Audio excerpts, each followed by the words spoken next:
So we are going to go ahead and release. We're planning on releasing Mike Ford.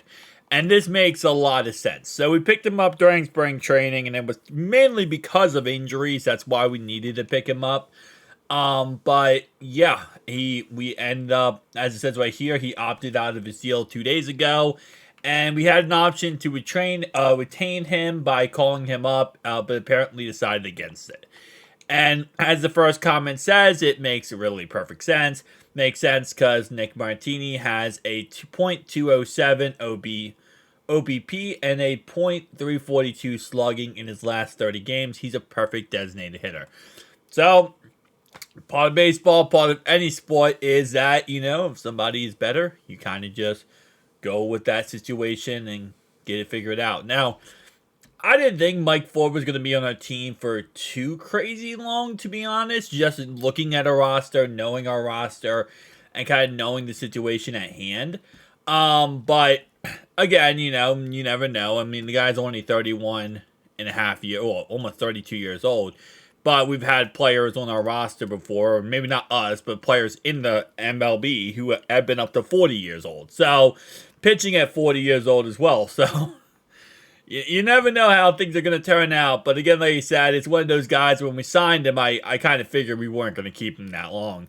And, it ends up being like this. So, shout out to Nick Martini for having a fantastic season so far. We'll see how this ends up turning out. But at this moment in time, he was a first baseman and a designated hitter. And now he is going to be off our squadron.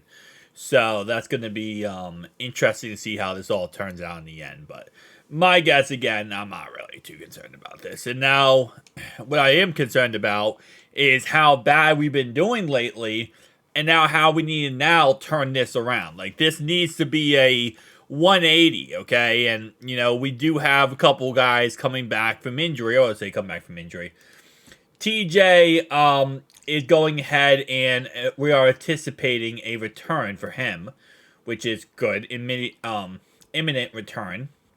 So I'm excited about that. He fractured his wrist on March 16th, diving for a fly ball against Seattle. So let's just get it going, man. Let's get this thing figured out, and let's get back on the right track. I know we had a tough schedule right now, but let's just move on, because not scoring one run in 19 innings was absolutely disgusting.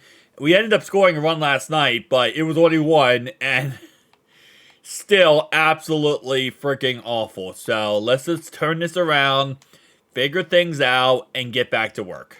Thank you guys for watching. I'll see you guys next one.